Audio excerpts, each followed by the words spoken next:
Oh, my brain's a little mushy today. Okay. It's not, no. Okay, here we go. All right, y'all. Welcome to this week's STAG meeting. We're just gonna get through the general announcements real quick. All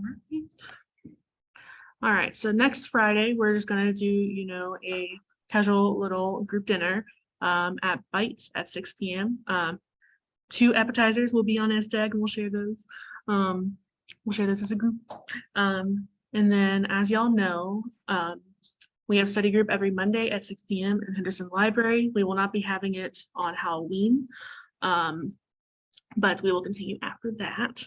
And then we will be tabling on campus on November 9th and November 17th outside of the College of Business Administration building. Come say hi, bring a friend, learn more about STAG, learn more about disabilities. I'll send further info on the times as that comes closer. And then our next meeting will be November 11th at 4:30 in Henderson Library Room 1303K, as well as online. All right. Let's see. What did I have? All right. Reminder about our member engagement form. This is just a quick and easy way of saying, what you want to see from STAG. Of course, you can also message any exec members anytime. We are working on a Disabled in Higher Education Month. A panel is in the works that will likely end up being in November, but discussions around disabled in higher education can happen any time of the year. And then for those of you that are registered with SARC class registration started on October 24th. We get, first dibs. And for this full week, it is just SARC students. And then this following Monday, it opens for honors students. So if you want to make sure you get those classes before more people are available to register, do that before Monday. And if you need to take finals at the SARC office, the time to notify them is now. If you have that accommodation, you should have gotten an email, but if not, or if you need help, going through that process, just let us know and we'll help you out. Hello. There we go. All right, Vice President Bree said, we want to hear your ideas for social media posts, events, and advocacy focuses. Any access issues, you can fill out the SARC form on their website, which is also linked in our link tree. And then we've got some pre-planning for our history and education week. That will be November 28th through December 2nd, around there. I know that's the right start date. And we are in pre-planning for that, and we will let y'all know more as we know more. Great. There you go. Great. All right. Hi, guys. So I don't really have anything new. It's just further reminders about the Equal Engage invites and either sending dues or filling out the due exemption form. We get more and more people trickling in after every meeting. So hopefully we will have everyone done at some point. And then the member contact and health info form is the really super important one to fill out if you ever want to attend any of our events, any of these general body meetings, any of the in-person things, just in case, if you need, if you have a medical emergency, we know who your emergency contact is, or if we're planning to have food, we can avoid your food allergies and that sort of thing. You want to take over again?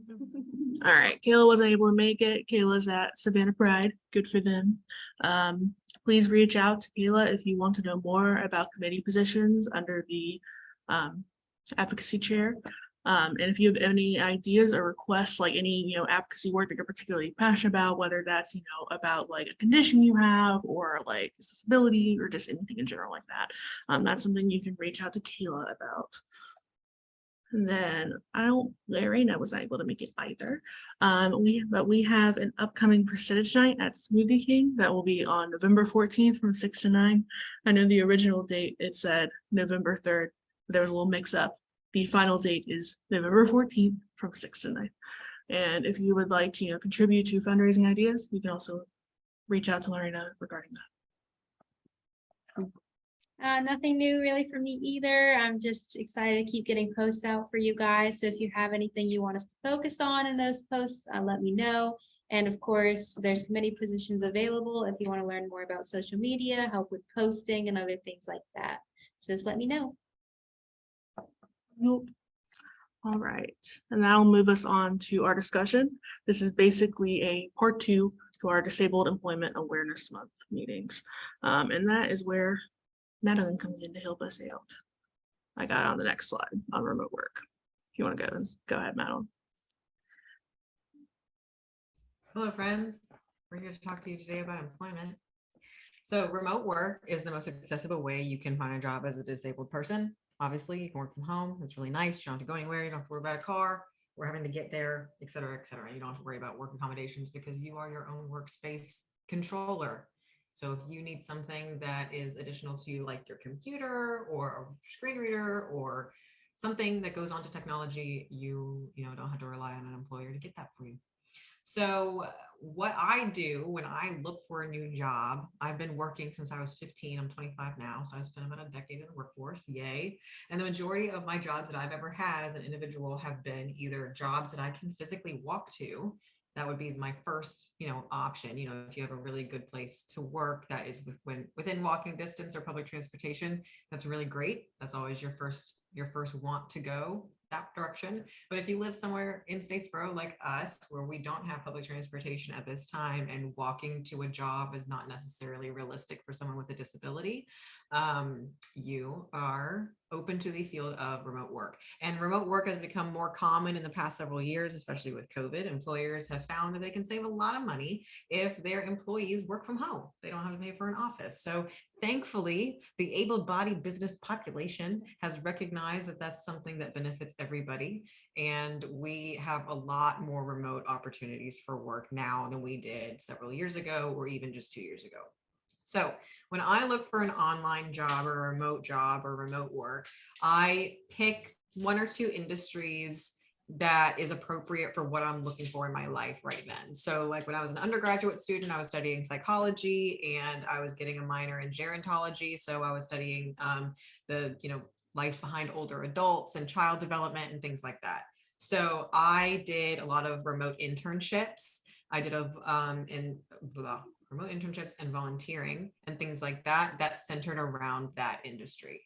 So I would go onto LinkedIn and Indeed and all the online job hunting places and look specifically for remote work in super niche industries. So for me, that looked like clinical psychological assistant or jobs in gerontology, personal assistants, things like that. And so if you can hyper focus your keywords in your industry, you're going to be able to find jobs that are like much easier, like tailored to the things that you actually care about and know, because there's so many things there. So you need to be able to search by keyword and have those industries in mind. And you want to especially if you are not a degree holder at this time, but you're maybe a sophomore or a junior in college, you can still work in the industry you're getting a degree in. You're not going to be like the owner of a company or like the director of anything, but you can do an entry-level job in that field. And that's giving you experience, and people who recognize that students are trying to get into their field before they graduate, you're more likely to get offered a job from someone who gives you a paid internship or something like that. So that's always good. So you want obviously job search specifically for remote jobs. There are a lot of there's a lot of sites out there. I was about to say software. It's not software, but sites like Indeed and LinkedIn and Handshake and all the places you go to look for jobs online. And there you can filter all of your like job like hits that when you search all your stuff, you can filter all this stuff really specifically. And more often than not, there is a filter where you can only filter and see remote work. So pay attention on LinkedIn. It's on there. Indeed actually has a specific app just for remote jobs. It's called Work From Home. It's either called Work From Home or Work From Anywhere. It's purple, but it's run by Indeed. And so that's all remote work. That's how I found my current job. And so what I always do when I'm looking at being employed by a company and I'm doing it remotely, I tweak my resume to the job that I'm applying for. So if I'm applying to a marketing position at a marketing firm, I'm going to talk about The fact that I did marketing for this person and I have a degree in psychology and this is a writing style. But if I'm applying to a job, maybe in like a private practice where I'm being an assistant for someone who is a clinical psychologist, I'm going to tailor my resume very differently for a job in a private practice than I would a job in marketing. Both of those things have to do with psychology, but they are very different industries. So you want to tailor your resume to the industry that you're applying for, because more likely than not, something that you study in school is going to be intersectional to a lot of different things. So apply to everything you can see yourself doing and enjoying. Okay. If you see a job online that's on LinkedIn or wherever you're looking, and you read that job title and that job description and you do not see yourself doing that, do not apply for that job. Do not apply for a job that you think sounds like it would be a bad experience, regardless of how much money somebody's paying you. Also, the salaries and the expectation of pay, blah, blah, that you see on LinkedIn, like when they see or when they put like estimated salaries and things like that, that is a estimated ballpark of your salary that's actually going to be paid for you to you, and that's probably before taxes as well. So when you account for federal, state, and income tax and all that, obviously, you know, you have to account for that. When you see salaries online, they're sparkly and high for a reason. They're not actually that high. So keep that in mind when you're looking for jobs. And the last thing that, before we go to the next slide, that I do want to put a seed in everybody's mind is that what I just told you is a situation where you are trying to be an employee of somebody else, right? The best thing that we have as disabled people for jobs is being our own boss. Exploring entrepreneurship and owning your own business is guaranteed to keep you employed. No one can discriminate against you. You're going to protect yourself with Title IX. You know, like, it's hard to discriminate against yourself because you're the employee and the employer. Do you see what I'm saying? So everything that goes into, you know, I'm anxious about working because I'm disabled for XYZ reason. When you're your own boss, that goes out the window. You don't even have to interview for that. And a sole proprietorship, which is a single owned business ran by one person. So like, I own my own business and I'm an entrepreneur because I'm a sole proprietorship. I do social media marketing and graphic design for different nonprofits surrounding disabilities, and I'm a contract employee. I'm a sole proprietor, meaning I still have to pay taxes and things like that, but I don't have to file any kind of formal paperwork with the government. There's no filing a business or anything like that when you're a sole proprietorship. If you go into business with someone, like you and your best friend want to start a business, or you want to have a corporation where you're able to take business loans and have thousands of employees and things like that, there's a lot of different types of businesses, but that's, you know, if it's just you and you're like, you know, I don't know, like you got an Etsy store, or you drive for Uber or something like that, or you're a contract employee, you're going to be paying taxes differently. But it's something that I think is worth it financially in the long run, because you have your own boss. You are your own boss, and you can set your contracts in whatever field that you want. So you're deciding your own income. That's the beautiful thing about going in and being your own boss, being an entrepreneur and owning your own business, is that you're providing a good or a service. Like, let's say I sell candles, right? And I have an Etsy store and I make the candles and I do the cost.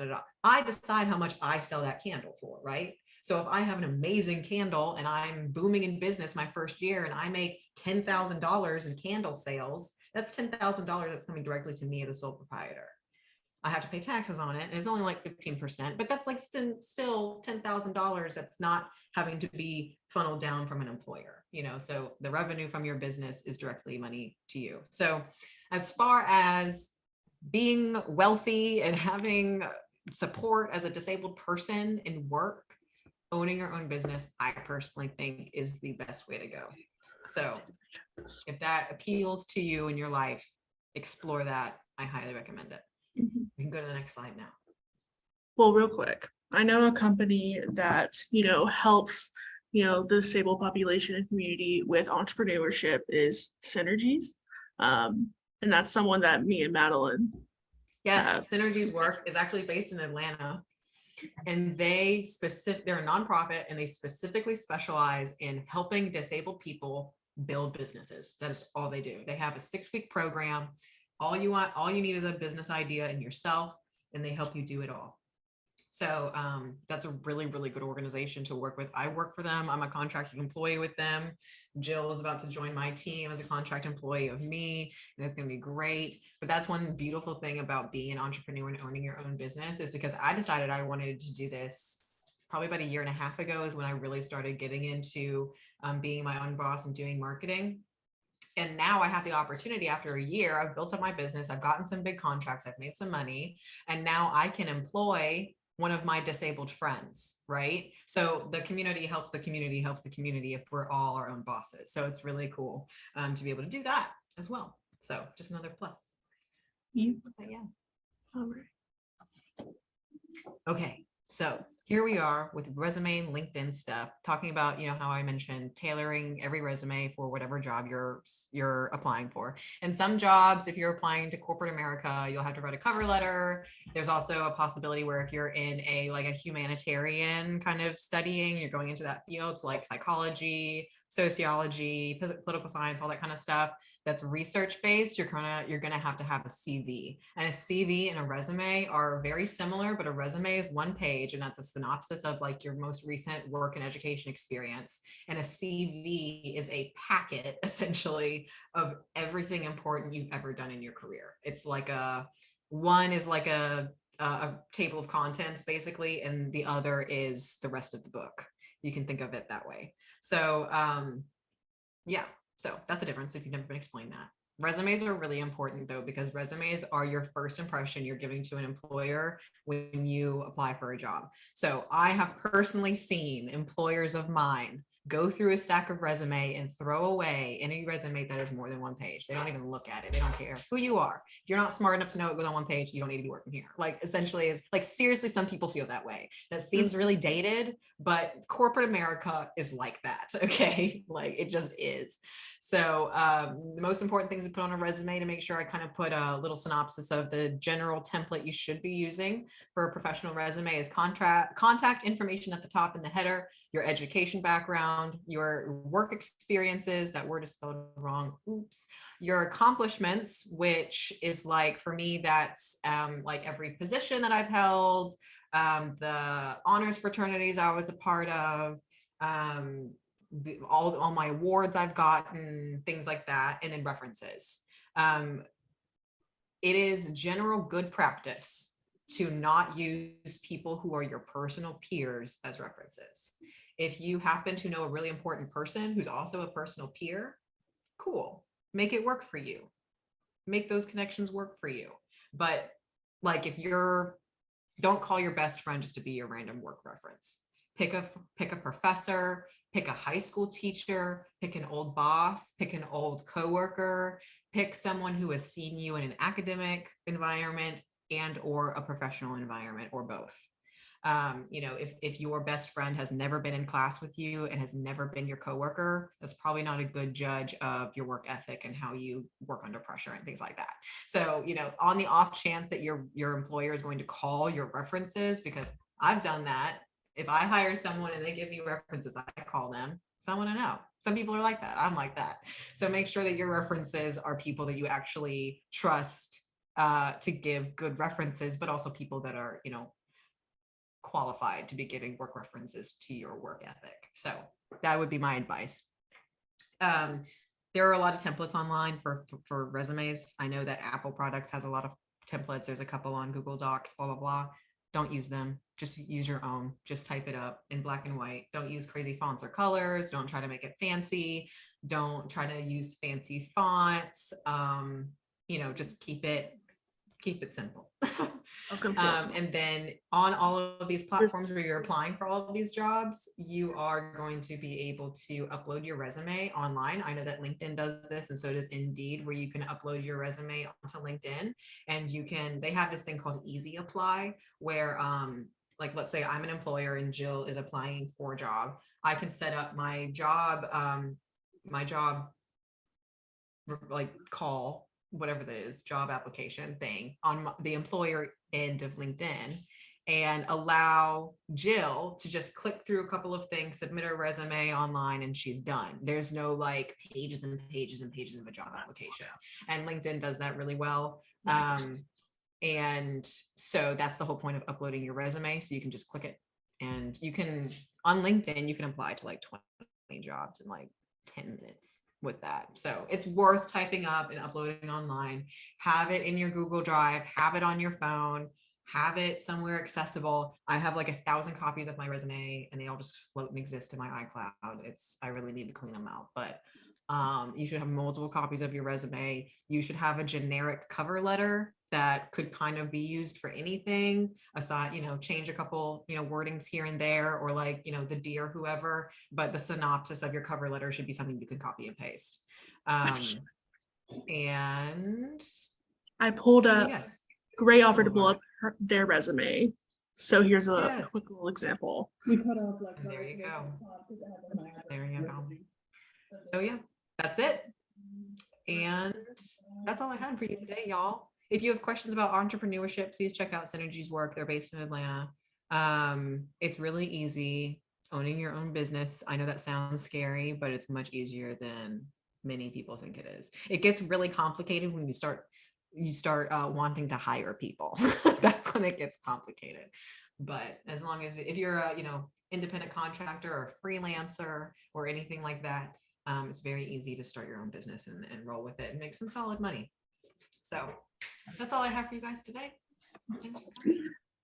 Real quick, before we wrap this up, I wanted to offer some resources that, are here at Georgia Southern.